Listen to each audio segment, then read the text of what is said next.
Shalom. I am really, really tired. So it might be very low energy.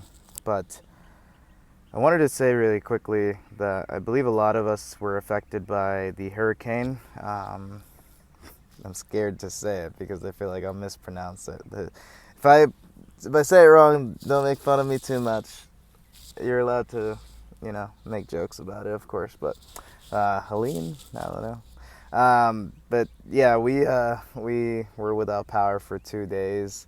A tree fell on the side of our house. It's still on top of our house. Branches, like big branches, like there was like a 10 to 12. I don't know. It was a big branch. It was pretty. It looked like it probably could put someone in the hospital if it fell on their head. Fell yesterday in the front of the house. So, but yeah, a full-size tree fell on top of the house. It like was crazy. But we're okay, and prayers that gets sorted out. Yeah, I might put a picture, maybe. We'll see.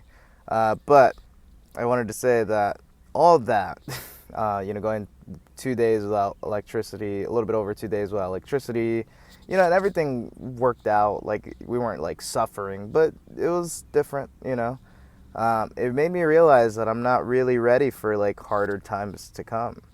And so it definitely put it in my mind that I should be praying more about this stuff, like praying more about collapse and praying more about tribulation and praying more about being ready mentally, emotionally, physically, spiritually. I don't think that means that I have to be, I don't think it means I have to have like years and years of water. I don't even know if water could last that long in storage, but you know what I mean? Like, a bunch of water saved up and a bunch of canned foods. I'm not saying don't do that. I think it's good to be a prepper physically, but I think more importantly, in addition to that, like, yes, like I'm not a prepper, but I'm feeling like maybe I should become a little bit more of a prepper, right? So I'm not saying don't do that. What I'm saying though is more importantly than prepping physically is spiritually. And it's like, I feel like that is what has been made very clear to me lately. I'm not saying thus said Yahuwah. I'm just saying, like, from my own internal observations of myself, I guess, if you will.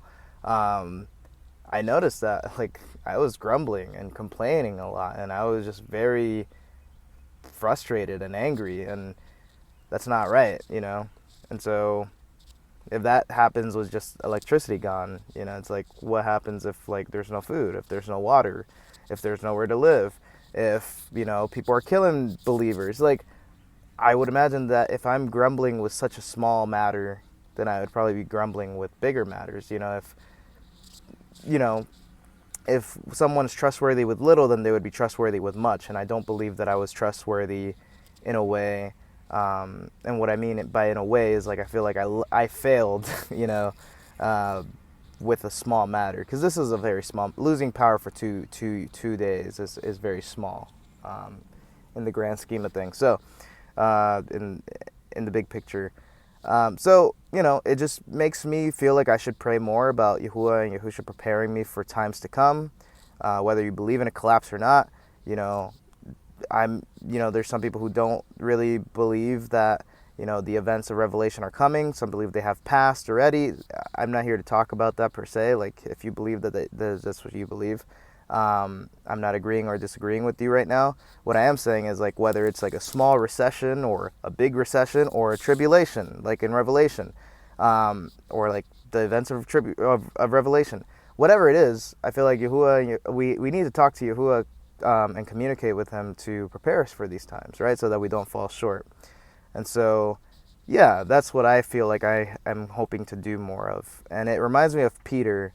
When Yahusha lets him know that he's going to deny him before the cock crows, and paraphrasing again, he's like, even if I have to die with you, I won't do it. And then he does it.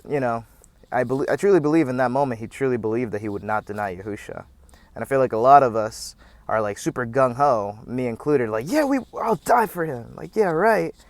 Tribulation, whatever. I don't care. You could kill me for him. And it's like, that's beautiful. I hope that that's true.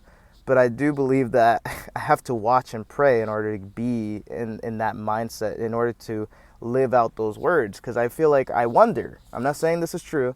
I'm just saying I wonder. This is a theory of mine. This is a like just me thinking. It's like, you know, when Yahusha was praying, and the disciples were supposed to pray as well, and, you know, they couldn't even watch and pray for an hour, it seems, and they kept falling asleep. I wonder if they did not fall asleep, if Peter, I believe Peter fell asleep, if Peter did not fall asleep, would he have denied Yahusha, or would he have carried out his word of even dying with him? And so it's like, I think about that, and I believe Yahusha lets them know, like, pray, paraphrasing, I believe, pray, lest you fall into temptation, or lest you fall into trial. Pray lest you fall into trial, for the flesh, for the ruach, the spirit is willing, but the flesh is weak. Pray lest you fall into trial, for the spirit is willing, but the flesh is weak. And so it's like, I feel like I need to be praying. I do not like the colors, and I'm not saying that I was like breaking stuff and screaming and cursing out people. No, but it was just like, I know what was going on with you know, mentally and stuff like that. Like, I was just not in a great mood, and it's just like, I could do better. So, you know, with possible collapse, possible wars, I don't know, rumors of wars, not saying to be afraid, because I feel like with Yahuwah, we're going to be okay. Like, even if we die in this flesh, even if we suffer in this flesh, in the end, everything will be okay. All things work out for good for those who love him, paraphrasing. But it's like, I do believe that we should be praying and talking to Yahuwah about it. And many of you guys are. But I feel like recently it's been a wake-up call to, like, really get on that for me. And prepare, you know, mentally. Prepare spiritually. Prepare emotionally. Prepare physically. Like, prepping is good too. I'm not sure if I'm led to do that just yet. But definitely spiritually is what I'm hoping. Preparing spiritually. So, what does that look like? I feel like it's as simple as just asking Yahuwah, hey, you know, Father, can you prepare me? Like, mentally, can you make me ready for hard times to come? Whether that's him putting you in situations slowly after that prayer, or just I believe that he's more than willing to do it if we ask him belief. So just thought I'd share that. But yeah, I'm very tired. Many late nights working on the album. I'm hoping it will be out soon. But I love you guys. Shalom.